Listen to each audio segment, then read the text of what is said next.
मुक्तेश्वरानंद गो प्रतिष्ठार्थ धर्मयुद्ध शंखनाद यात्रा पर हैं। शंकराचार्य की यात्रा का आज दूसरा दिन है। शंकराचार्य अभी मुक्तेश्वरानंद की यात्रा पर हम बात करें उससे पहले एक बहुत बड़ी खबर मिल रही है। खबर शंकराचार्य केस से जुड़ी हुई इस वक्त की बड़ी ब्रेकिंग। शंकराचार्य पर केस दर्ज कराने वाले पर हमला हुआ है। रीवा एक्सप्रेस में आशुतोष ब्रह्मचारी पर हमले की खबर सामने आ रही है। जानलेवा हमला किया गया। रीवा एक्सप्रेस ट्रेन में धारदार हथियार से हमला हुआ। ये देखिए तस्वीरें आ गई हैं। यहाँ पर आशुतोष ब्रह्मचारी को चोटें भी आई है। घटना फतेहपुर सिराथू के बीच बताई जा रही है। हमलावर ने आशुतोष ब्रह्मचारी की नाक पर वार किया।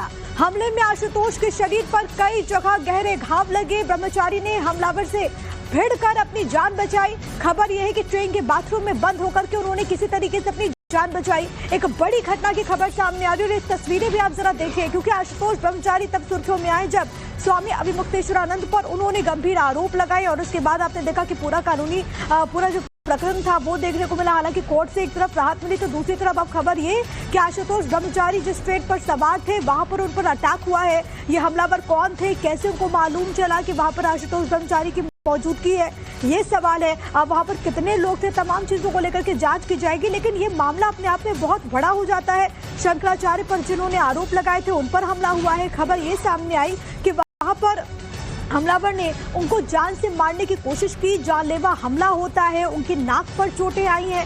उनको और भी चोटें आई हैं। वो वहां से भागते हुए अपनी जान बचाते हुए नजर आए। बाथरूम में बंद हो गए ताकि किसी तरीके से उनकी जान बच पाए। हालांकि जांच का विषय है कि वो कौन लोग थे, क्या वो किसी को जानते हैं, क्या ये कोई रंजिश का मामला हो सकता है। तमाम तरह के सवाल हैं इस वक्त जो कि उठ रहे हैं। हमारे साथ खुद आशुतोष ब्रह्मचारी इस वक्त मौजूद हैं फोन लाइन पर। आशुतोष जी, सबसे पहले आप ये बताइए कि आप ठीक हैं? हाँ, मैं अभी मेरे दिक्कत हो रही है सांस लेने में और क्योंकि नाक में चोट आई है। तो क्या हुआ था? जी, हमारे पे नाक काटने का प्रयास किया गया। 21 लाख की जो धमकी दी गई थी कि 21 लाख मिलेंगे नाक काटने पे, तो वही उस चक्कर में हमें पे जानलेवा हमला कराया गया है। आपको क्या लगता है किसकी तरफ से ऐसा करवाया गया होगा? इसमें रखना क्या है, सीधा सीधा जिसने योजना बनाई अभिमुक्तेश्वरानंद का पूरा हाथ है। उन्होंने योजना बनाई, उन्होंने कई जगह बोला कि इनकी नाक काट दो और पूरा का पूरा मामला उन्हीं का चेला है वो दिनेश शर्मा, जिसने ये घोषणा की 21 लाख की नाम देने की और उसने आदमी भेजा हमारे पास मारने के लिए। इसमें कुछ रंजिश की बात ही नहीं, सीधा सीधा उसने मुकदमा वापसी के लिए दबाव बना रहा है हमारे ऊपर। आप बहुत गंभीर आरोप लगा रहे स्वामी अभिमुक्तेश्वरानंद पर। हाँ, वो चाहता है कि मैं एविडेंस ना दाखिल कर पाऊँ, पर मैं आ गया हूँ माननीय न्यायालय में। किसी भी तरह मैं उनके खिलाफ पूरी पेन ड्राइव सहित सारे सबूत दाखिल करने आया हूँ। मतलब आप ये कह रहे हैं कि आपको लगता है कि स्वामी अभिमुक्तेश्वरानंद ने आप पर हमला करवाया?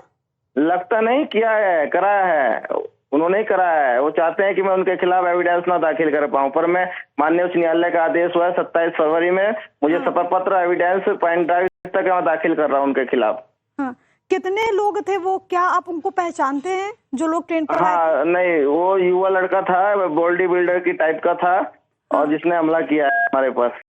हाँ, मतलब क्या हुआ था? मैं आपसे घटनाक्रम समझने की कोशिश करना चाहती हूँ कि वहाँ पर हुआ क्या था। ऐसा लग रहा था कि वो पीछे हमारा गाजियाबाद में भी हमने शायद उसको हल्का सा देखा। हाँ। और जांच का विषय सीसी कैमरे में आना चाहिए कहीं ना कहीं वो। हाँ। तो उसने हमारे ऊपर हमला किया और जैसे हम शौच करने के लिए आए 5 बजे तो हमारे ऊपर अटैक कर लिया उसने तुरंत पीछे से, और फिर हमें पकड़ लिया और धारदार हथियारों से हमारे नाक पे काटने का प्रयास किया। हमने भी बहुत जितनी हिम्मत हो चुकी छुड़ाने का प्रयास किया और हमने बाथरूम में घुसने के बाद अपना बचाव किया। लेकिन क्या आपके साथ आपके शिष्य वहाँ पर नहीं थे, आपके लोग नहीं थे वहाँ पर? नहीं, सुबह सुबह जब बोगी फर्स्ट एसी थी सब सो रहे थे। हाँ। और हम जैसे ही आए थे शौच करने के लिए कोई तेज प्रेशर बना तुरंत हम वहाँ पे आए। वो आपको पहले से आपका पीछा कर रहे थे आशुतोष जी? हाँ, ऐसे ही लग रहा था, क्योंकि मुझे लगा कि वो मुझे गाजियाबाद भी स्टेशन पे दिखाई दिया, मुझे ऐसा लग रहा है। हाँ। आपने कैसे खुद को बचाया? मतलब वहाँ पर हुआ क्या था? आप कह रहे हैं कि आप वहाँ पर थे, पीछे से कोई आता है उसने आप पर हमला कर दिया। मैंने भी अपना प्रयास किया बचने का, जितना भी हो सका मैंने भी हाथापाई किया है और मैंने भी उसके नीचे से ऐसे कॉली जैसे उसने मेरी पल्ली तो नीचे से निकला हूँ मैं। हाँ। और अपनी खड़ाओं से भी मैंने 1-2 मारा उसको। हाँ। और मैं फिर अंदर गया हूँ बाथरूम में, मैंने बंद कर लिया है बाथरूम। लेकिन आपने, क्योंकि शंकराचार्य पर इससे पूर्व में जो पूरा मामला सामने आया, जो आरोप लगे यौन शोषण की जो बात कही गई आपकी तरफ से भी इस पूरे मामले को लेकर के, उसके बाद शंकराचार्य की तरफ से स्टेटमेंट सामने आता है तो उनका कहना है कि आप उनको फंसाने की कोशिश कर रहे थे। अब आप कह रहे हैं कि शंकराचार्य आप ऐसे कुकर्मी, ऐसे बच्चे नाबालिग बटकों के साथ अन्याय करने वाले व्यक्ति शंकराचार्य नहीं हो सकते हैं। वह वो बहुत बड़ा पद है और इनको तो इनके गुरु को जब माननीय सुप्रीम कोर्ट ने मना कर दिया तो शंकराचार्य ना बोले। वह कुकर्मी है और उसने हमारे पर हमला कराया है और सारे एविडेंस हमारे पास है। माननीय न्यायालय में दाखिल करने के लिए प्रयागराज आए हैं, हम दाखिल करेंगे। लेकिन वो ऐसा क्यों करेंगे? वो चाहते हैं कि मुकदमा वापस हो जाए। किसी तरह मैं मर जाऊंगा तो कहां से कौन एविडेंस दाखिल कर पाएगा, क्योंकि मुकदमे का सूचना करता मैं ही हूँ। मतलब आप कह रहे हैं कि वो चाहते हैं कि मुकदमा वापस हो जाए, इसी वजह से दबाव बनाने के लिए आप पर हमला हुआ? जी जी जी जी जी जी। अब आप आगे क्या करेंगे? हम बस न्याय की मांग करेंगे। माननीय न्यायालय में हमारे सबूत किसी तरह से चले जाएं, यही हम चाहते हैं कि हमारे सबूत सारे न्यायालय तक चले जाएं, उच्च न्यायालय तक। क्योंकि ये घटना रेलवे में हुई है, ट्रेन में हुई है, तो क्या आपने आरपीएफ को सूचित किया? आपने हाँ, मुकदमा पंजीकृत करा लिया है। पुलिस पूरी कार्रवाई कर रही है, ढूंढ रही है उनको, हमरे वालों को, सबको। सब हमारी मदद कर रही है, खड़ी है, सब पूरी काम कर रही है। लेकिन आपको ये लग रहा है कि स्वामी अभिमुक्तेश्वरानंद ने ही आप पर हमला करवाया है? ये आशुतोष ब्रह्मचारी कह रहे हैं, जिनको अभी आप सुन रहे थे। बहुत धन्यवाद आपका हमारे साथ जुड़ने के लिए। लेकिन बड़ी बात और बड़े आरोप आपने खुद आशुतोष ब्रह्मचारी से सुन लिया, जिसमें वो सीधे तौर पर कह रहे हैं कि दरअसल मैंने इस पूरे मुद्दे को उठाया और इसी वजह से मेरे पर अटैक हुआ है, जान से मारने की कोशिश की गई है। दो सहयोगी मेरे साथ मेरे इस वक्त कनेक्टेड है। मनीष यादव मेरे साथ, मेरे सहयोगी लखनऊ से, आशुतोष सिंह इस वक्त मेरे सहयोगी वाराणसी से मौजूद है। आशुतोष, ये पूरा मामला तो और बढ़ता जा रहा है। अभी हमने आशुतोष ब्रह्मचारी से बात की, वो स्वामी अभिमुक्तेश्वरानंद पर आरोप लगा रहे कि मुझे जान से मरवाने की कोशिश की गई है ताकि मामले को दबाया जा सके। आशुतोष,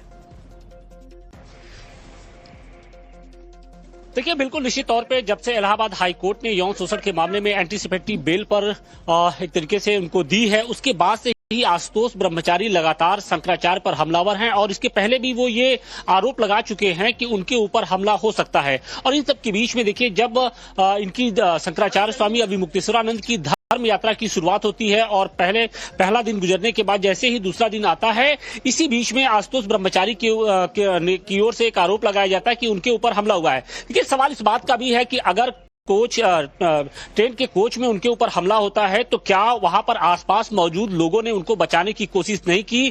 क्या कोच के अटेंडेंट ने उनको बचाने की कोशिश नहीं की? क्या जीआरपी के जवान वहां पर तुरंत मौके पे मौजूद नहीं है? ये तमाम ऐसे सवाल हैं जिनका जवाब आशुतोष ब्रह्मचारी को भी देना पड़ेगा, क्योंकि जब पूछताछ होगी, तफ्तीश होगी, तो ये पूरा मामला साफ हो जाएगा कि क्या ये पूरा मामला सही है या गलत है। क्योंकि शंकराचार्य के जो शिष्य हैं और तमाम जो लोग हैं, उनसे जब हमने बात की तो कहा यह जा रहा है कि पूरी तरीके से प्रायोजित तौर पे उसने अपने ऊपर हमला किया है या फिर उसने अपने खुद को एक तरीके से घायल कर लिया है। क्योंकि अगर चलती ट्रेन के अंदर ये सब कुछ होता तो निश्चित तौर पे ट्रेन के अंदर, कोच के अंदर एक तरीके से हालात कुछ दूसरा होता। जो लोग होते हैं वो उनको बचाने के लिए आते। तो अब ये सारी बातें तफ्तीश का विषय है। अब देखना यह है कि इस पूरे मामले को लेकर जो जीआरपी की ओर से जो मुकदमा दर्ज होता है उसमें क्या कुछ निकल के आता है। और इन सब के बीच में देखिए, हम आपको तस्वीरें दिखा रहे हैं। इस वक्त मैं रायबरेली के अंदर मौजूद हूं और इस घटना के बाद जहां पर शंकराचार्य स्वामी अभिमुक्तेश्वरानंद की जो दूसरे दिन की जो धर्म यात्रा है उसकी शुरुआत होने जा रही है। और देखिए, वो खुद इस वक्त मीडिया से मुखातिब भी हो रहे हैं। हम आपको तस्वीरें दिखाने की कोशिश कर रहे हैं कि देखिए, वो इस वक्त मीडिया से भी मुखातिब हो रहे हैं और हम आपसे कुछ देर में उनके ऊपर जो ये आरोप लग रहे हैं उस पर भी हम उनका जवाब लेना चाहेंगे, पक्ष लेना चाहेंगे कि क्योंकि आशुतोष ब्रह्मचारी की ओर से जो आरोप लगाए गए हैं वो बेहद गंभीर आरोप है। कोशिश कीजिएगा आशुतोष कि आप स्वामी अभिमुक्तेश्वरानंद का इस पर टिप्पणी, उनके बयान ले पाए, क्योंकि बहुत गंभीर मामला है। और सीधे तौर पर आशुतोष ब्रह्मचारी ने जब हमसे बात की तो उन्होंने स्वामी अभिमुक्तेश्वरानंद पर सवाल उठाए और ये कहा कि उन्होंने हमला करवाया। आशुतोष, आप बात कर पाए तो? कोई किसी को किस बात के लिए चंदा देता है? जब तक वो कोई सुविधा नहीं पाएगा वो क्यों चंदा देगा? और जो निर्यातक कंपनियां हैं वो आपको मोटा चंदा किस बात का देती हैं? केवल एक कंपनी। जगह आशुतोष की आप उनसे एक्सक्लूसिव बातचीत कर पाए तो हम अपने दर्शकों को सुनवाएंगे। फिलहाल मेरे सहयोगी, क्योंकि ये पूरी यात्रा चल रही तो वहीं पर मौजूद है, एक बार जल्दी से मनीष का रिएक्शन ले लेते हैं। मनीष, क्योंकि कई सारे ऐसे सवाल है जिसका जिक्र आशुतोष ने भी किया। आशुतोष ब्रह्मचारी कह रहे हैं क्योंकि सुबह का वक्त था, तमाम लोग सोए हुए थे, फर्स्ट एसी में वो सफर कर रहे थे, इसी वजह से लोगों की नींद नहीं खुली, लोगों ने नहीं देखा। लेकिन फिर भी कई सारे सवाल है और रेलवे में सुरक्षा को लेकर के भी सवाल उठेंगे। क्या इस मामले में भी अलग अलग पहलू हैं जिस पर पुलिस को जांच करना बहुत जरूरी है? मनीष, देखिए, बहुत जरूरी हो जाता है। क्या ये सिर्फ दावा है या फिर इसमें कुछ सच्चाई भी है? क्योंकि आशुतोष महाराज पहले भी इस तरह की बात कर चुके हैं। जो दिनेश फलाहारी हैं, श्री कृष्ण जन्मभूमि के पक्षकार हैं, उन्होंने 21 लाख रुपए का ऐलान किया था आशुतोष ब्रह्मचारी की नाक काटने को लेकर, और उसके बाद आज हमला होना, तो बहुत सारे ऐसे पहलू हैं जिनकी तस्वीर पुलिस इन्वेस्टिगेशन में साफ हो पाएगी। क्या जीआरपी पुलिस जो तहरीर में बातें लिखी हैं उनके आधार पर ये मुकदमा दर्ज करती है? स्वामी अभिमुक्तेश्वरानंद की इसमें क्या भूमिका है? क्या एफआईआर में उसका भी जिक्र होता है? इससे भी एक तस्वीर साफ हो पाएगी। लेकिन ट्रेन की जो बॉगी होती है उसमें बॉगी कंडक्टर भी होता है, जो आसपास सहयोगी यात्री होते हैं वो भी शामिल होते हैं। और चूंकि आशुतोष ब्रह्मचारी अपने शिष्यों के साथ यात्रा करते हैं तो उनके बयान भी बहुत महत्वपूर्ण होंगे। तो ये तस्वीर पुलिस की जांच में साफ हो पाएगी कि जो आशुतोष ब्रह्मचारी दावा कर रहे हैं कि उनके ऊपर हमला हुआ, उनकी नाक काटने की कोशिश की, जिसमें वो जख्मी भी हुए। हालांकि अभी जो उनका मेडिकल हुआ है उसमें खतरे से बाहर है, लेकिन सांस लेने में दिक्कत की बात वो कर रहे हैं। और अगर इन दावों में सच्चाई पाई जाती है, तस्वीर है आशुतोष वहीं पर मौजूद है जहाँ स्वामी अभिमुक्तेश्वरानंद है। चाहे वो आशुतोष क्यों ना हो, अगर वो यात्रा कर रहे हैं, ट्रेन में कर रहे हैं, तो कहाँ है जीआरपी, कहाँ है रेलवे का प्रशासन? कैसे किसी यात्री के ऊपर हमला हो जाता है? ये तो सुरक्षित जगह मानी जाती है। उन जगहों पर भी अगर किसी के ऊपर सुरक्षा में ब्रीच हो जाती है, हमला हो जाता है, चोटिल हो जाता है वो व्यक्ति, तो ये तो हमको समझ में नहीं आता है। इसका जवाब रेलवे प्रशासन को देना चाहिए। गुरुजी, लेकिन वो ये आरोप लगा रहे हैं कि आज वो साक्ष्य सबमिट करने जा रहे थे कोर्ट में और इसी दौरान उनके ऊपर हमला हुआ है। ठीक है, हमने दो बात बताई। एक हमने बताया कि अटेंडेंट कह रहा है कि बाथरूम जाते तक ठीक थे, फिर बाथरूम के अंदर तो अकेले ही थे, कैसे हो गया? दूसरी बात यह है कि रेलवे में तो यात्री सब सुरक्षित रहते हैं, उनकी सुरक्षा के लिए जीआरपी बनी हुई है, पेट्रोलिंग करती रहती है, स्टेशन में नजर रखती है, कोई गड़बड़ आदमी ना जाए। रेल के अंदर भी नजर रहती है, बहुधा तो सीसीटीवी कैमरे भी कहीं न कहीं उनके लगे ही रहते होंगे। तो अब तो ये रेलवे प्रशासन को जवाब देना है, इसमें हमसे प्रश्न पूछने की कोई बात नहीं। लेकिन वो सीधा आरोप आपके ऊपर लगा रहे हैं। अभी हमारे चैनल पे बातचीत के दौरान उन्होंने कहा कि अभिमुक्तेश्वरानंद जी नहीं चाहते कि उनके ऊपर जो मुकदमा दर्ज है उसको वापस लिया जाए। बात यह है कि हम तो ये चाहते हैं, और आप लोगों को पहले भी हमने बताया है कि मुकदमा अगर लगाया गया है तो उसकी जांच ठीक से की जाए, निष्पक्ष रूप से, और दूध का दूध, पानी का पानी किया जाए। तो हम क्यों समस्या डालेंगे? जो व्यक्ति कार्यवाही का समर्थन करता हो, जो व्यक्ति ये कहता हो कि इस पर निर्णय कर लिया जाना चाहिए जांच करके, वो किसी पे हमला क्यों करेगा? और हम यहाँ पर यात्रा लेकर के निकले हुए हैं, वो कहाँ जा रहे हैं, कहाँ नहीं जा रहे हैं, हमको क्या जानकारी है? तो ऐसे में हमारे ऊपर आरोप लगाने का मतलब केवल मीडिया का अटेंशन अपनी ओर खींच करके, जो हमारी ये यात्रा है जिसमें हिंदू समाज को नकली और असली हिंदू की पहचान होनी है, उस यात्रा से ध्यान भटकाने का है। इससे ज्यादा कुछ नहीं है। गजब की बात है कि इस देश में शंकराचार्य के ऊपर निंदित आरोप लगाए जाते हैं और हिस्ट्री शीटर लगाते हैं। यहाँ पर पाताल, ऑपरेशन पाताल चलता है उत्तर प्रदेश में। ऑपरेशन पाताल का मतलब है कि जो भी अपराधी हों, अगर पाताल में भी छिपे हों तो उनको निकाल के लाया जाए। और यहाँ पर खुलेआम हिस्ट्री शीटर घूमते हैं और उनको पुलिस का संरक्षण मिलता है। तो ये जो बातें हैं इनको भी ध्यान में रखने की आवश्यकता है।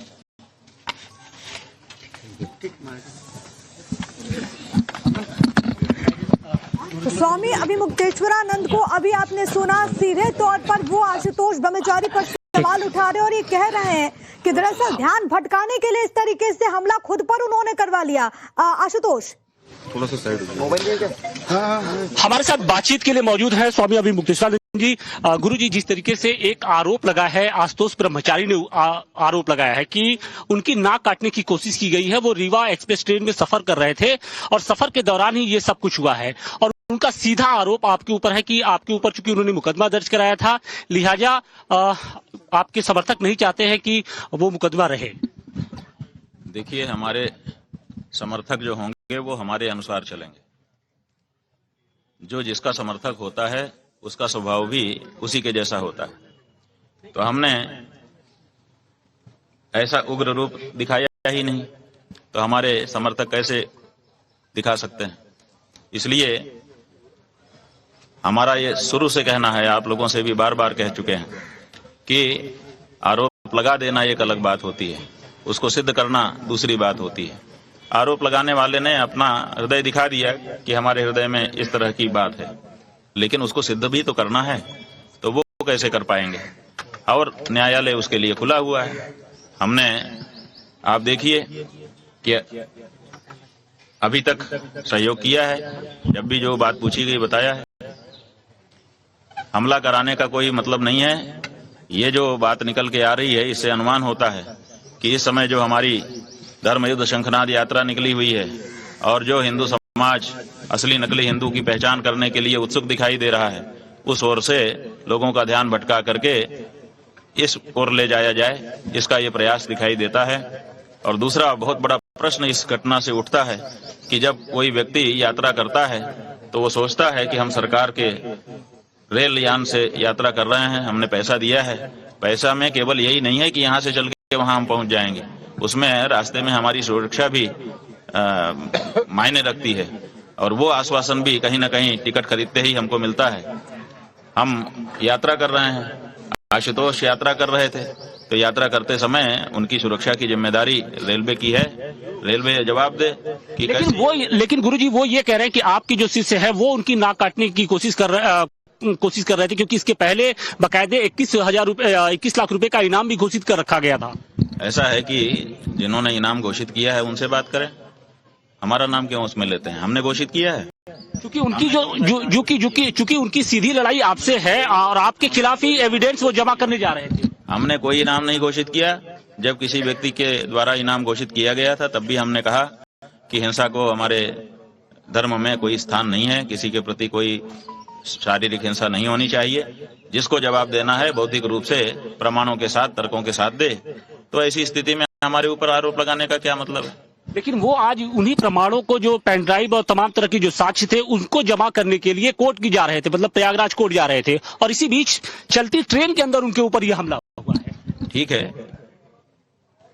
वो कहाँ हैं, कहाँ आ रहे हैं, कहाँ जा रहे हैं, इसकी जानकारी तो हमको नहीं है, इसलिए इस बारे में हम क्या कह सकते हैं। दूसरी बात यह है कि वो तो लैपटॉप लेकर के गए ही थे प्रयाग।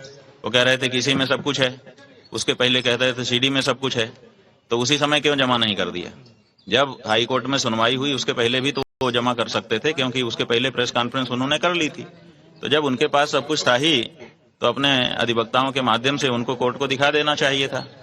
उन्होंने वो दिखाया नहीं। अब वो कह रहे हैं कि हमारे पास थे और उनको कर दिए। हम कहते हैं आज उनके पास जो कुछ है वो सबमिट कर दें। और लेकिन उसके पहले ही गुरुजी रीवा एक्सप्रेस से जा रहे थे और सिराथू के पास ही उनके ऊपर हमला हो गया। भाई जो भी हुआ हो, अब तो आप लोग बता रहे हैं, हमें तो जानकारी भी नहीं है। जो भी हुआ हो, किसी के भी ऊपर हमला होना सही नहीं है। ये तरीका हमारा नहीं है कि कोई अगर हमारी आलोचना करेगा तो हम उसका सिर तन से जुदा करें।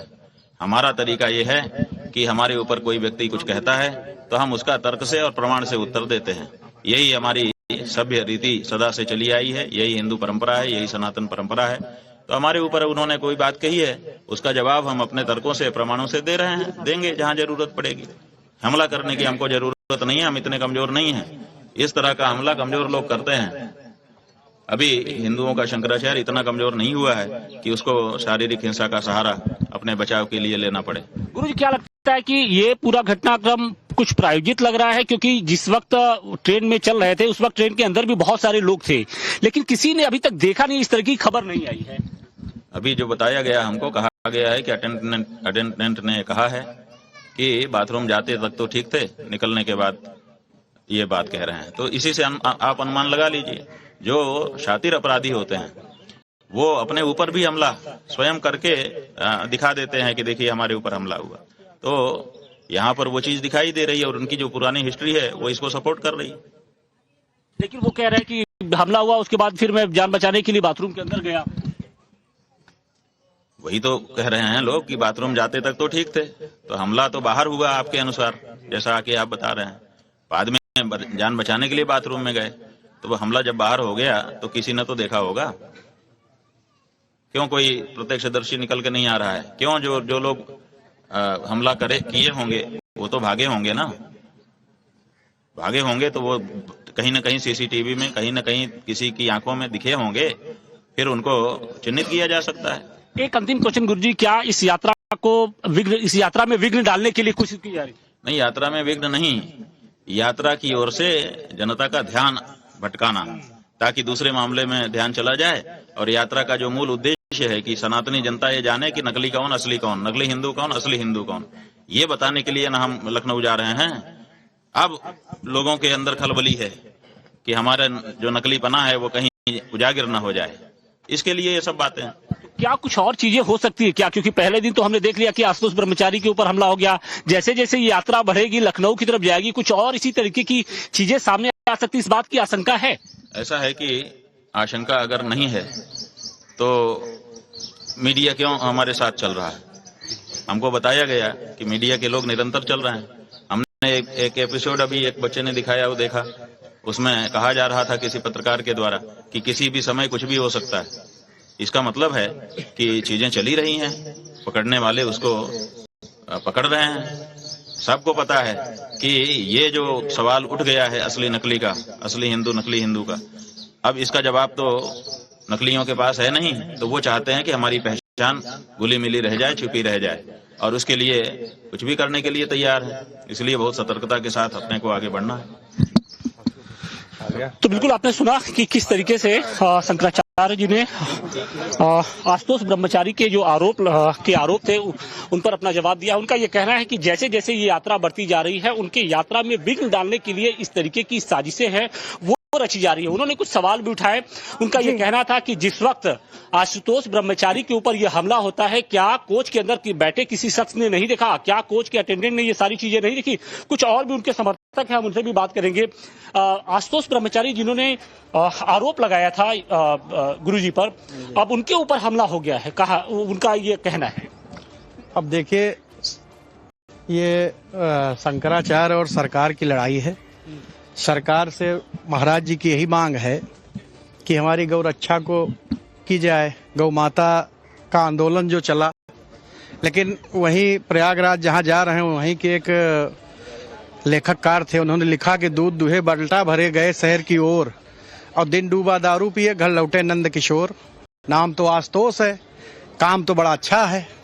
एक ऐसे भगवान के ऊपर उन्होंने इस तरह की टिप्पणी, गंभीर आरोप लगाए हैं कि शंकराचार्य ने मेरे ऊपर हमला कराया है, उनके शिष्यों ने मेरी नाक काटने की कोशिश की है, बकायदे ऑन कैमरा बता रहे हैं। अब ये ठीक है भाई, आप कैमरा बता रहा है, आपका मीडिया बता रहा है, उनका ये आरोप, उनका आरोप। हम तो महाराज जी के दर्शन करने आए हैं।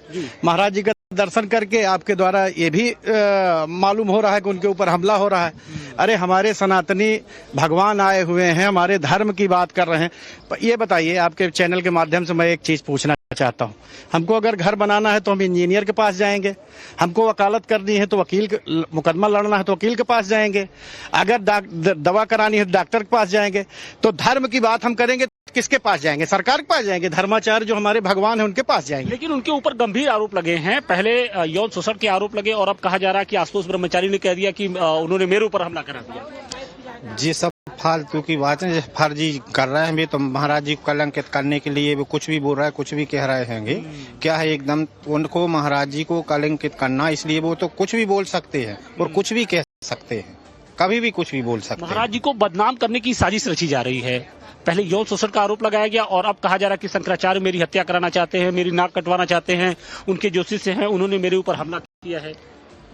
ये सनातन के खिलाफ षड्यंत्र है, सनातन को समाप्त करने का प्रयास हो रहा है।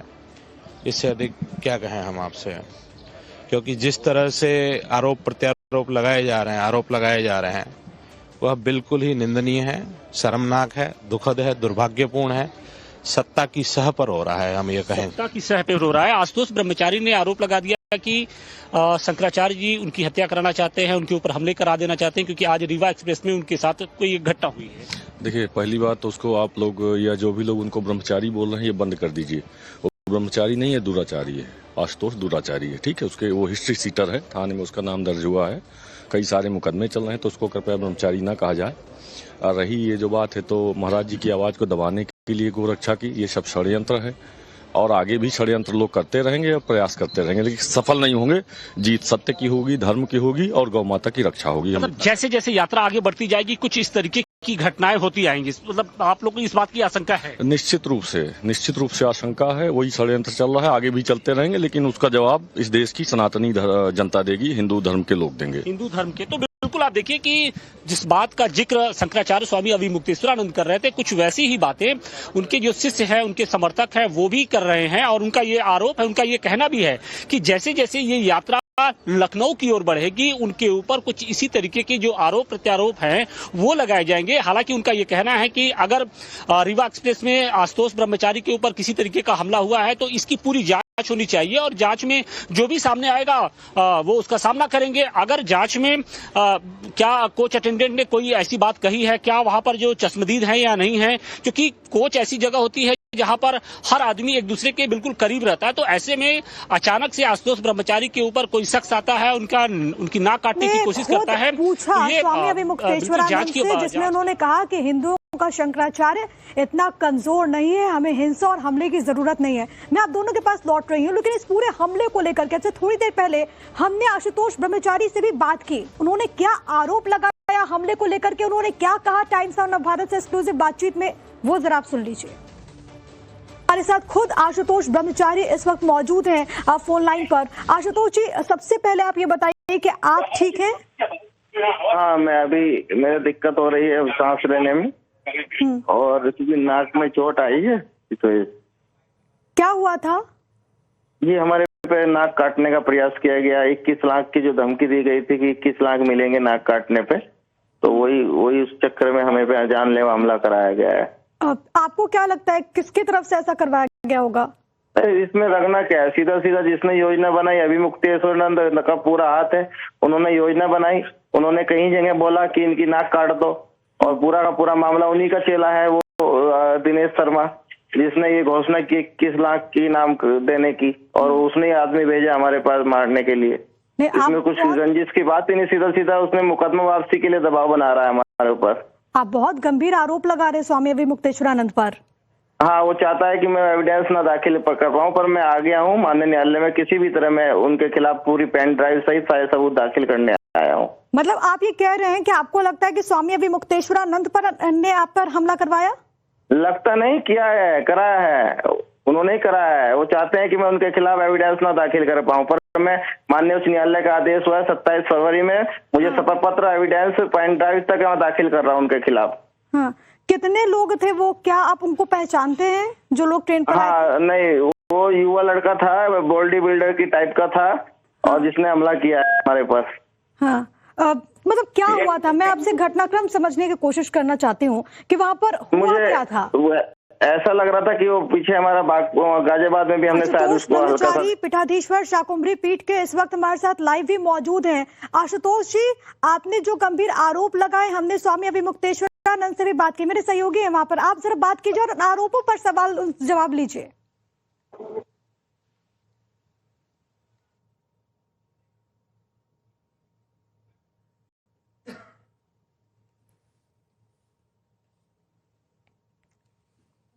विनय, आपको आवाज मिल रही है मेरी?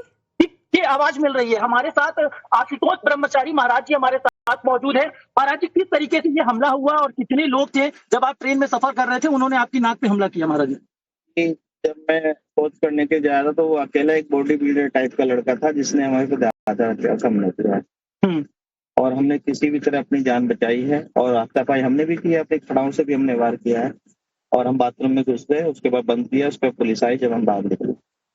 तो महाराज जी, आप यहाँ जीआरपी थाने पहुंचे हैं, कितने नामजद के खिलाफ आपने तहरीर दी है और आगे की क्या कार्रवाई की मांग की है? हमने अविमुक्तेश्वरानंद, मुकुंदानंद, अरविंद और विकास, जिन्होंने ये योजना बनाई थी, हमारे इनाम घोषित कराया था। दिनेश शर्मा ने अपने मुंह से इनाम घोषित किया 21 लाख रुपए का, कि नाक काटने वालों को 21 लाख रुपए देंगे। उसी के तहत ये बदमाश हमारे हत्या कराने के लिए, नाक काटने के लिए भेजा गया है। तो आपने 5 नामजद के खिलाफ तहरीर दी है महाराज जी। वो हादसा भी बताइए जिस वक्त जो बॉडी बिल्डर टाइप का आदमी घुसा था ट्रेन में, तो कैसे आपने अपनी जान बचाई महाराज जी? हमें ऐसा लग रहा है कि बागपत गाजियाबाद में भी हमारा पीछा उसने किया था। तो बोगी में उस समय अंदर तो कोई था नहीं, बीच में कहीं किसी स्टेशन से दूसरे बोगी से आया होगा। तो जब हम वो सोच करने 5 बजे गए तो वो गेट के पास बैग भी था उसके हाथ में। हमने सोचा कोई सवारी है, हो सकता है चिकना मिली हो। तो उसने जैसे बाथरूम में घुसने लगे तो हमें अटैक कर दिया हमारे ऊपर। हमने एकदम से होपलेस हो गए, हमने भी अपना हिम्मत करके पूरा, उसने हमारी नाक काटना चाहा, हमने बड़ा बचाव किया। हमारे हाथ में भी हमने छीना उसको, और हमने हाथ में ऐसे छीना तो उसने फिर ऐसे छीन लिया। तो हमारे यहाँ भी आई, यहाँ भी उसने मारा हमको। तो बहुत सारी चोट आई, गला भी हमारा दबा रखा, सूजन हो रही है। फिर क्या क्या हाथ में ले रखा था महाराज जी? एक धारदार हथियार था, कोई ऐसा टाइप था जैसे होता ना, उस तरह टाइप का था, लंबा सा वो था उसके पास। और देखने से वो किस तरीके का हुलिया? बॉडी बिल्डर टाइप का लड़का था, और ऐसा था जैसे कोई बाउंसर टाइप होता हो, ऐसा लड़का था। उसने हमें जब ऐसा पकड़ा तो हमने नीचे को होकर अपनी जान बचाई थी। पहली बार तो पहला एक्शन उसने हमें किया। तो कहीं अब जो पैरवी करने का जो आप कर रहे हैं महाराज जी, कहीं उसमें अब ढिलाई तो नहीं होगी कहीं? नहीं, हम डर गए थे बीच में। तो जब हमें लगा कि अब ये बच्चों के साथ, नाबालिग बच्चों के साथ अन्याय होगा, उन्होंने हमारा भरोसा किया है, रोने लगे और डरे हुए हैं। तो हमने कहा कि हम माननीय उच्च न्यायालय के आदेश का पालन भी करना है। 27 फरवरी को आदेश हुआ है कि हम अपना एविडेंस दाखिल करें। तो हमने उसके तहत यहाँ पैरवी के लिए आए हैं और अपना एविडेंस दाखिल करेंगे, और पेन ड्राइव भी दाखिल करेंगे हम लोग। पेन ड्राइव, ये वही पेन ड्राइव है महाराज जी जिसका जिक्र आप शुरू से कर रहे हैं कि उसमें तमाम वो साक्ष्य हैं जो स्वामी अभिमुक्तेश्वरानंद के खिलाफ है? जी, मैं खुल के से नहीं बोल रहा, उल्टा सीधी बात बोलता है। वो एविडेंस है, सारी चीजें हम दाखिल करेंगे। बस वही चाहता है कि एविडेंस ना दाखिल कर पाऊं, मेरे पे हमला करा रहा है, मैं मर जाऊं। पर मैंने अब कह दिया है, पुलिस से निवेदन है मेरा, सरकार से निवेदन, मेरा एविडेंस उच्च न्यायालय तक पहुंचवा दो, ठीक है? मुझे मर जाओ, मुझे एविडेंस चले जाए न्यायालय तक। फिर जिला न्यायालय में एविडेंस क्या एफआईआर हुई, न्यायालय तो देखने, उच्च न्यायालय को भी बताओ ना इसने कितना बड़ा अपराध किया। छोटे छोटे बच्चों डरे हुए, उनके जिले में जा रहा है, यात्रा निकाल रहा है कि वो डर जाए, दिखा रहा है कि वहां की पब्लिक मेरे साथ है। अब बताइए आप, एक अपराधी को आबादी के जो पीड़ित उनके घर में इस तरह बैंड के साथ जाएगा वो? ये तो पूरा पूरा भ्रष्टाचार, ये पूरा पूरा अन्याय हो रहा है, बच्चों के साथ हमला हो रहा है हमारे ऊपर। अब आगे की क्या स्टेप होगा महाराज जी आपका? न्याय के लिए आया हूँ, बस यही चाहता हूँ मेरा एविडेंस माननीय उच्च न्यायालय तक सुरक्षित चला जाए। तो जैसा कि आप अभी मुक्तेशानंद के खिलाफ ये पैरवी भी कर रहे हैं आशुतोष ब्रह्मचारी जी, और ये साफ तौर पे कह रहे हैं कि जो इनके पास एविडेंस है, जो साक्ष्य है, जो पेन ड्राइव है, जो सीडी है, वो उच्च न्यायालय तक पहुंच जाए। तो उसी की लड़ाई के लिए लड़ रहे हैं। और आज क्या महाराज जी उसकी डेट लगी थी जिसकी पैरवी के लिए आप गाजियाबाद से प्रयागराज आ रहे थे? अब 12 तारीख तक हमें अपना दाखिल करना है, तो देखिए राय भी लेनी पड़ती है, उच्च न्यायालय का मामला है। तो सारी तैयारी कराऊंगा कल से, आज से। तो सब एविडेंस नकली भी लूंगा, माननीय जिला पॉक्सो कोर्ट से भी लेना है, सारी चीजें हम लोग उसमें। और क्योंकि मेडिकल हमें आज तक मिला नहीं है, बताया गया था बस कैसे, तो हम उसकी भी नकल आवेदन करेंगे वहाँ अपने पॉक्सो कोर्ट से। तो सब चीजें हम उच्च न्यायालय में दाखिल करेंगे। सुरक्षा वगैरह मिला हुआ है महाराज जी आपको? नहीं, हमें कोई सुरक्षा नहीं मिला जी। अच्छा, हमारे पे हमले हो रहे हैं लगातार, हमारे बच्चे पीड़ रहे। तो ये साफ साफ बता रहे हैं कि इनके ऊपर जिस तरीके से लगातार हमले हो रहे हैं, ये डरे हुए हैं, सहमे हुए हैं। और जीआरपी थाने में इन्होंने 5 नामजद के खिलाफ जो है तहरीर दी है। जीआरपी पुलिस ने एफआईआर दर्ज कर ली है, आगे की कार्रवाई की जा रही है। आखिर जो ट्रेन में वो शख्स कौन था जो आशुतोष ब्रह्मचारी महाराज पे हमले की नीयत से वहां पहुंचा था और हमला किया? इनकी नाक पर देख रहे होंगे गंभीर चोटें आई हुई हैं।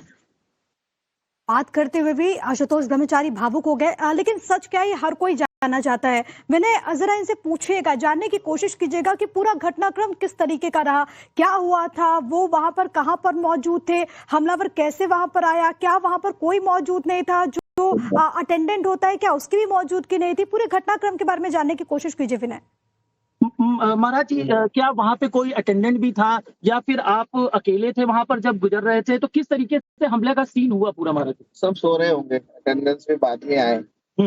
तो आपको पता ही है कैसे ट्रेन में कैसे सुविधा देते हैं लोग, है ना। तो सब सो रहे थे, हम तो 5 बजे प्रेस हुआ, हम 5 बजे गए, तो वहां पे हमें उसने ज्यादा हथियार से हमला करते हमारे ऊपर, ये हुआ है। और उसके बाद फिर सब आए, पुलिस ने पूरी मदद कर रही है, जिस पुलिस की तरफ से मुझे कोई, अब इस समय जीआरपी पुलिस पूरा सपोर्ट कर रही है। मेरी एफआईआर मेरे लिए उन्होंने लॉन्च कराई और मेडिकल उपचार हुआ है, और वो भी उपचार अभी हमारा होगा क्योंकि हमारे सांस लेने में दिक्कत हो रही है। महाराज जी ब्लड काफी ज्यादा मैं देख रहा हूँ कि टॉयलेट में जब सब वहां पे बहुत सारा खून घूम रहा है सर अभी, पर हम हिम्मत नहीं आ रही है, भगवान हमारे साथ है और हम खुद डट के मुकाबला करेंगे। बस जब भी चाहता हूँ कि मेरा साक्ष्य चला जाए कि इस तरह न्यायालय उच्च न्यायालय तक। तो आशुतोष ब्रह्मचारी जी जो है भावुक भी नजर आए, इसके साथ ही साथ वो डरे हुए हैं, लेकिन कह रहे हैं कि हार नहीं मानेंगे। इसके साथ ही वो अपना जो साक्ष्य है, जो एविडेंस है, वो न्यायालय तक जब तक नहीं पहुंचा देंगे, वो लड़ाई इसी तरीके से लड़ते रहेंगे। तो आप देख सकते हैं इनके वस्त्र पर जो खून के जो निशान है वो भी यहाँ पे दिख रहे हैं, रुमाल पे दिख रहे हैं, नाक पर जो है हमला किया गया है, जिसकी वजह से सांस लेने में आशुतोष ब्रह्मचारी जी बता रहे हैं दिक्कत हो रही है इनको।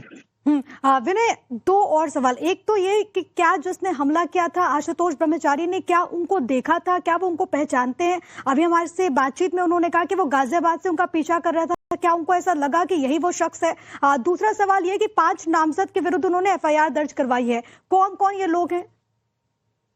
महाराज जी, ये क्या जो शख्स जो ट्रेन में जो आपके ऊपर हमला किया, क्या आप उसको पहचानते हैं? उसका हुलिया किस तरीके से था? क्या लग रहा है किसने भेजा था ये? हाँ, सामने पुलिस फोटो अभी जब उसको लाएंगे, बहुत सारी चीजें एक्सरे आएंगे, सीसी कैमरा में बहुत सारी जगह आ रहा होगा, गाजियाबाद भी आ रहा होगा, स्टेशन पे भागा हो वहां भी आया हो, ट्रेन में भी कैमरे लगे थे, तो सब जगह फुटेज है, पुलिस लेगी, उसमें पहचान में आए, पुलिस जरूर ढूंढेगी उसको। आप नहीं पहचान रहे महाराज? नहीं, मैं ये नहीं पता कौन है, पर मुझे लगा मैं पहचान लूंगा उसका फोटो देखते साथ, बता दूंगा कि कौन है।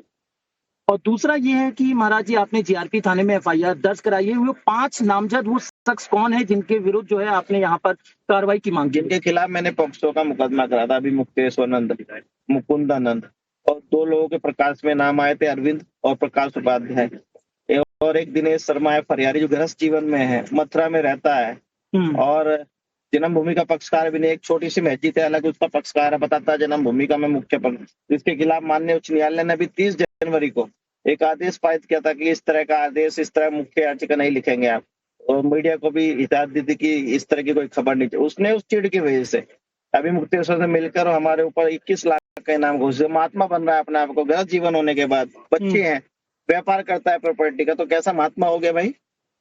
या तो घर छोड़ हमारी तरह, महात्मा बनना है तो, बाबा बनना है तो नंगे पैर। समाजवादी पार्टी का नगर अध्यक्ष रहा है पूर्व में, तो ये सब षड्यंत्र है, और ये समाजवादी पार्टी के लोगों की भी चाल है, और पूरा मुझे हमला कराने में अभी मुक्तेश्वर चाहता है मैं मर जाऊं। वो पदयात्रा भी निकाल रहे हैं। पदयात्रा, आप बताइए, आप एक अभियुक्त अपना बच रहा है, यहाँ से भागना चाह रहा है, क्योंकि माननीय उच्च न्यायालय ने ये कहा है गिरफ्तारी पर रोकी तो है ना, जांच में तो नहीं रोका है ना। अब उस जिले में जा रहा है, जिस जिले में हमारे भटुक के आसपास जिले रहते हैं, उसी जिलों में प्रभावित कर रहा है, वहाँ लोगों को दिखा रहा है मेरे साथ कई हजार लोग हैं, तो डरा रहा है। हमारे भटुक डरे हुए हैं कि अब वहाँ के लोग भी उनको दबाव दे रहे हैं कि आप लोग इस तरह करो।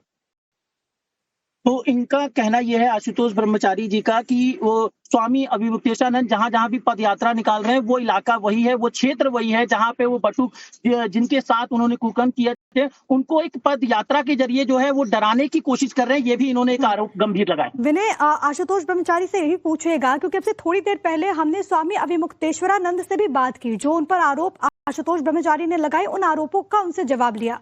उनका कहना है कि हमने किसी को नहीं कहा, हमने कोई हमला नहीं कराया। वो ये भी कहते हैं कि जो यात्रा वो निकाल रहे उसे ध्यान भटकाने के लिए ऐसा हुआ है। इस पर क्या होगा जवाब आशुतोष ब्रह्मचारी का? आशुतोष महाराज जी, जैसा कि अभी मुक्तेशानंद जी कह रहे हैं कि ये जो पदयात्रा जो वो निकाल रहे हैं, उसका ध्यान भटकाने के लिए इस तरीके की चीजें की गई हैं। जिन गौ माता की बात लेके चल रहा है, जबकि उत्तर प्रदेश में गोवध अधिनियम पे पूर्ण प्रतिबंध है, मैं कह रहा हूँ उस माता की कसम खा ले, गौ माता की कसम, अपनी पत्नी की कसम खा ले, वो अपने जो साथ घूम रही है सखी, कि मैंने हमला नहीं कराया, तो मैं मुकदमा वापस ले लूंगा। कसम खा, सिविल लिविंग पे रख के कसम खा कि मैंने नहीं हमला कराया, मैं मान लूंगा कि हमला नहीं कराया। कैसे मान लूं जब उसने घोषणा करी उनके यहाँ योजना बनी है बैठ के। दिनेश शर्मा कह रहा है साफ कि अभी मुकेश सोनन के ऊपर मुकदमा दर्ज कराया है, इसके खिलाफ 21 लाख का इनाम। आप बताइए, आप कैसे मान लें हम लोग? जब से क्यों हो रहा है हमेशा घटना, जब से मैंने इनके पर्दाफाश किया है। उससे पहले तो मेरा जन्मदिन मनाते थे अपने उसमें, उसके बाद ही मैं सारे मेरे पे सब चीज आने लगे मेरे ऊपर। अब ये चोर तो कहेगा ही ना, चोर कभी कहेगा मैंने चोरी की है? कसम खा ले, तुम तो बहुत बड़े संत बनते हो ना, खा लो कसम अपनी पत्नी की, मान जाऊंगा मैं। और करा लो नॉक टैक्स अपना और अपनी पत्नी का, आ जाएगा दूध का दूध पानी का पानी। छोटे छोटे बच्चों को क्रम क्या है, पत्नी रखता है जी वो पूनम्बा नंदिनी नाम है, और इनकी जो बहन है ना वो इनके शंकराचार्य जो इनका गुरु भाई है उनकी पत्नी है। वो जांच करा, नार्को टैक्स कर, इनका मेडिकल करा लो, ना आया तो मुझे नाम बदल देना, मुझे फांसी की सजा चढ़ा देना आप। मैं खुल के कह रहा हूँ ये बात। दोनों के संबंध क्यों है भाई? इनके भाई बहन के, इनके जीजा लगते हैं रिश्ते में वो इनके। उनकी जो पहली प्रेमिका थी अनामिका जो सदानंद है, उसकी केस में मुकदमा दर्ज हुआ। पूज्य गुरु जी जो शंकराचार्य जी थे, सोपानंद जी महाराज वहां द्वारिका के, उन्होंने उसको बचाया। इनके सगे बहनोई सोली भांजे अनिल और दीपांशु आजीवन में सजा काटे हैं उसी अनिमा के केस में जो उनकी प्रेमिका थी। तो सारे एविडेंस है ना, नरसिंहपुर में जाके निकाल लो आप। ये तो पुराने अपराधी हैं, ये तो पूरे दोनों मठ पे पीठ पे जगत गुरु जो हमारे वो थे, जगत गुरु आद्र शंकराचार्य भगवान, उनके नाम को बदनाम, उनकी पीठ को बदनाम कर रहे हैं। और तीसरे शंकराचार्य की बात करेंगे जो इनका जो शिष्य है, इनसे मिला हुआ है, अपने गुरु की हत्या ना करा दे, उनकी भी वो हो जाए सुरक्षा। वो भी शंकराचार्य बनना चाह रहा है वहां पीठ का, चंगेरी पीठ का। तो सब लोग मिले हुए हैं, ये अपराधी किस्म के लोग हैं, कुक्रम करते हैं, प्रेमिका रखते हैं, पत्नियां रखते हैं। तो कैसे संत हो जाएंगे भाई? तो जिस तरीके से आशुतोष ब्रह्मचारी महाराज जी ने तमाम चीजें रखी बातें, और उन्होंने कहा कि वो पत्नियां रखते हैं और तमाम ऐसे आरोप लगाए हैं, बड़े गंभीर है। और उन आरोपों पर भी हम लगातार स्वामी विमुक्तेश्वरानंद की भी राय ले रहे हैं। लेकिन आशुतोष, आपसे बातचीत के क्रम में उन्होंने एक राजनीतिक दल का भी नाम लिया, उन्होंने समाजवादी पार्टी का भी जिक्र किया। इसके पीछे क्या प्रमाण, और उनको ऐसा क्यों लगता है कि उनके ऊपर हमला किसी राजनीतिक दल की तरफ से भी कराया जा सकता है? इसके पीछे का कारण क्या है? क्या चीज लगता है महाराज जी आपको इसके? मुकदमा वापसी कराना वो चाहते हैं, मैं वो साक्ष्य ना दाखिल कर पाऊं उच्च न्यायालय में, क्योंकि माननीय पक्ष कोर्ट ने देखा था, तो इसलिए तो एफआईआर दर्ज हुई है।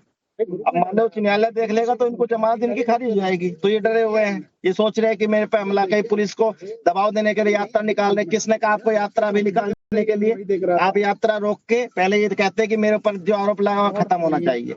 दबाव बना रहे हैं पुलिस पर कि पुलिस एफआईआर लगा दे, मेरे पे दबाव बना रहे हैं हमला कराकर। तो अब नहीं हम हटेंगे, हम मर जाएंगे, पर साक्ष्य न्यायालय तक लेके जाएंगे। तो न्यायालय तक जो है आशुतोष ब्रह्मचारी महाराज जी का कहना है कि हम जो साक्ष्य, जो एविडेंस है वो न्यायालय तक लेकर जाएंगे। सुनिए ना, जो हमने पहली ब्रेकिंग साक्ष्य जो है वो कोर्ट तक ले जाएंगे। लेकिन सबके जहन में विनय यही है कि जब हम ट्रेन में सफर करते हैं तो मानते हैं कि रेल यात्रा बहुत सुरक्षित होती है, वहां पर तमाम पुलिसकर्मी होते हैं, जीआरपी के लोग भी वहां पर होते हैं। क्या कोई पुलिसकर्मी वहां पर मौजूद नहीं था जिसने बचाने की कोशिश की हो?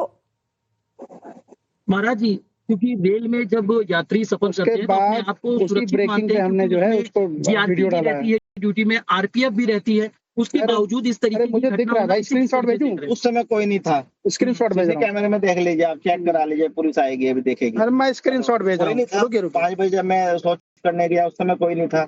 सुरक्षा के नाम पर क्या दिया हमको? इतना बड़ा घटना हो गई, आप हमारे माननीय जिला न्यायालय ने ऑर्डर किया, कुछ नहीं दिया ना। कहीं ना कहीं हमारी भी कहीं वो है, हम किस तरह हम घूम रहे हैं, किस तरह इतना बड़ा मामला, हम सब काम करेंगे, फिर से देखा जाएगा जो होगा, मरेंगे, इससे ज्यादा क्या होगा। तो कितने बजे ये घटना हुई महाराज जी? जिस वक्त क्या ट्रेन में लोग सो रहे थे उस वक्त? सुबह 5 बजे की घटना है जी, 5 बजे के कुछ में लगभग की है, सो रहे थे, फर्स्ट एसी का मामला था। तो ये सुबह 5 बजे की आशुतोष ब्रह्मचारी महाराज जी बता रहे हैं, उस वक्त लोग सो रहे थे और उसी वक्त ये पूरी घटना हुई। कोई एक शख्स पहुंचा जिसके हाथ में बता रहे हैं कि बैग लिया हुआ था, वो बॉडी बिल्डर तरीके का दिख रहा था और उसने एक धारदार कोई हथियार ले रखा था जिससे इनकी सबसे पहले नाक पर हमला किया। देख सकते हैं कि नाक पर अभी जो है पट्टी बंधी हुई है, मेडिकल महाराज जी का कराया गया है। उसके बाद इन्होंने यहाँ पर 5 नामजद के खिलाफ जीआरपी थाने में तहरीर दी है, मुकदमा पंजीकृत कर दिया गया है। अब इसमें पूरी जांच जो है वो जीआरपी पुलिस जो है वो आरपीएफ के साथ मिलकर कर रही है कि आखिर ट्रेन में कौन और किस वक्त जो है एंटर किया था और उसके बाद इन पर हमला आशुतोष ब्रह्मचारी जी पे किया गया है। बड़ा अपडेट ये है कि उन्होंने 5 लोगों के विरुद्ध नामजद एफआईआर दर्ज करवा दी है, जिसमें स्वामी अभिमुक्तेश्वरानंद और उन तमाम लोगों का नाम है जिस पर पॉक्सो के तहत मुकदमा दर्ज करवाया गया था। लेकिन आखिरी में ये भी जरा जानने की कोशिश कीजिए विनय कि अब उनका अगला कदम क्या होगा, और चेहरे पर क्योंकि चोट के निशान भी हमें नजर आ रहे हैं, किस तरीके का हमला हुआ था और उन्हें कहाँ चोटें आई हैं, क्या वो पूरी तरीके से सुरक्षित है? महाराज जी, अब अगला कदम क्या होगा, क्या आप पूरी तरीके से सुरक्षित हैं? अभी तो मैं भगवान के आशीर्वाद से बच गया हूँ, बस उच्च न्यायालय तक 12 तारीख तक रहना चाहता हूँ और अपने साक्ष्य न्यायालय तक पहुंचवाना चाहता हूँ। हमने दोबारा डाला है, भी मेरी ये निवेदन है कि मुझे मेरे साक्ष्य स्क्रीनशॉट भी भेजते हैं पहले चले जाए, बस यही मैं मांग करता हूँ आपके माध्यम से। नेट की दिक्कत है भाई, आप लोग किसी तरह से माने स्क्रीनशॉट डाल देता हूँ, कुछ हो जाए देखिएगा। तो महाराज जी का कहना यह है कि 12 तारीख तक वो किसी भी तरीके से वह जीवित रहे ताकि उनका जो साक्ष्य है, जो एविडेंस है, वो न्यायालय तक पहुंच जाए। हालांकि सुरक्षा में महाराज जी कोई सुरक्षा कर्मी वगैरह मिले हैं? नहीं, कोई सुरक्षा नहीं, कोई सुरक्षा कर्मी नहीं है। कोई सुरक्षा कर्मी नहीं मिले, लेकिन क्या वो मांग कर रहे हैं कि उनकी सुरक्षा बढ़ाई जाए? महाराज जी, क्या आप मांग कर रहे हैं कि सुरक्षा कर्मी आपको मिले ताकि आपकी जान माल की आपकी सुरक्षा हो सके? देखिए, देना चाहिए भाई, जब इतना बड़ा मामला चल रहा है कोर्ट में पैरवी करने के लिए, तो हमें सुरक्षा, जब हम जिंदा रहेंगे जब तो साक्ष्य पहुंचाएंगे।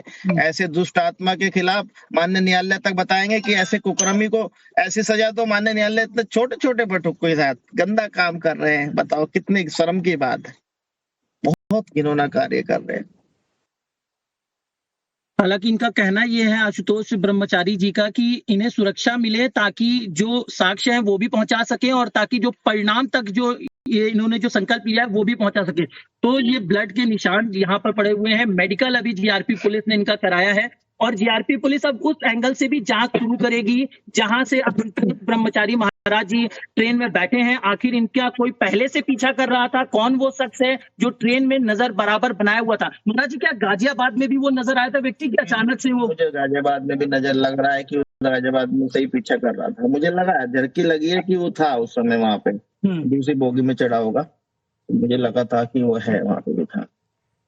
तो महाराज जी को जो है संदेह भी लग रहा है और इन्होंने ये भी जताया कि वो गाजियाबाद से ही चढ़ा है और उसके बाद जब उसने मौका देखा, जब देखा मैंने, हमने जब स्वामी अभिमुक्तेश्वरानंद से जब बातचीत की तो हमने जब ये पूछा तो उन्होंने कहा कि उनको तो मालूम ही नहीं था कि वो इस रास्ते पे सफर कर रहे हैं या फिर वो जा रहे प्रयागराज। उनसे जरा जानने की कोशिश कीजिए कि क्या उनको लगता है कि ये पूर्व प्रायोजित था। उन्होंने कहा कि उन्होंने गाजियाबाद में एक शख्स को देखा, उनको लगता है कि गाजियाबाद से उनका पीछा कर रहा था। कैसे किसी को मालूम चला कि वो उस ट्रेन में मौजूद है? महाराज जी, कैसे उन लोगों को ये पता चला होगा कि आप इस ट्रेन में सफर कर रहे हैं? कहीं ना कहीं पीछा किया होगा हमारा, कहीं से पीछे से ही हमारे जहाँ से चले हैं। और 21 लाख का लालच भी हो सकता है। 21 लाख तो सबको चाहिए ना। पैसे की घोषणा किसने कराई? अभिमुक्तेश्वर ने कराई और दिनेश शर्मा ने किया, सबने किया है। तो हम क्या कह सकते हैं इसके लिए, आप ही बताइए। तो महाराज जी को ये पूर्णतः रूप से ये शक भी है कि जिस तरीके से 21 लाख रुपए का इनाम रखा गया था, इनकी जो नाक काट के लेकर आएगा, तो इनका कहना यह है कि हो सकता है उस लालच में हो, योजना पहले से बना रखी हो, लगातार जो इनके मूवमेंट है उनको वो लोग वॉच कर रहे हो और उसके बाद इस तरीके की घटना को कारित की हो, जैसा कि आशुतोष ब्रह्मचारी महाराज जी का आरोप है। बिल्कुल, और जो आरोप हैं वो जाहिर है बहुत गंभीर है। वो कोर्ट जा रहे थे, वहां पर उनको तमाम प्रमाण वहां पर जमा करवाने थे और अब उनका कहना है कि उन पर हमला हो गया है। इसको लेकर के कई सारे सवाल भी उठ रहे हैं, लेकिन फिलहाल अब जांच भी आगे बढ़ेगी। लेकिन क्या उनकी मांग है? पुलिस प्रशासन से वो क्या मांग करते हैं? कोर्ट में जाहिर है क्योंकि यौन शोषण का पूरा मामला चल रहा है और अब हमला हो जाता है, तो इस तथ्य को भी वो रखेंगे कोर्ट में। महाराज जी, शासन प्रशासन से क्या मांगे हैं आपकी और क्या ये बात को आप कोर्ट में भी रखेंगे? बस मेरा एविडेंस, मेरा साक्ष्य माननीय उच्च न्यायालय तक पहुंचवा दे, किसी तरह से जाए, बस यही मेरी मांग। सुरक्षित तरीके से हमारा साक्ष्य चला जाए, माननीय न्यायालय हमारी बात सुन ले, क्योंकि मैं इन पर्सन पैरवी करता हूँ, हमें सुना नहीं गया उस दिन। हमारा कोई वकील तो है नहीं, आपने देखा होगा जिला न्यायालय में हमने। ठीक है, तमाम तरह के आरोप लगाए गए हैं, लेकिन असल में मुद्दा ये है कि आखिरकार ये जो धर्म युद्ध है वो कितना आगे बढ़ेगा। नजर इस पर लगातार बनी हुई है। फिलहाल हेडलाइंस। अभिमुक्तेश्वरानंद पर केस दर्ज कराने वाले आशुतोष ब्रह्मचारी पर हमला।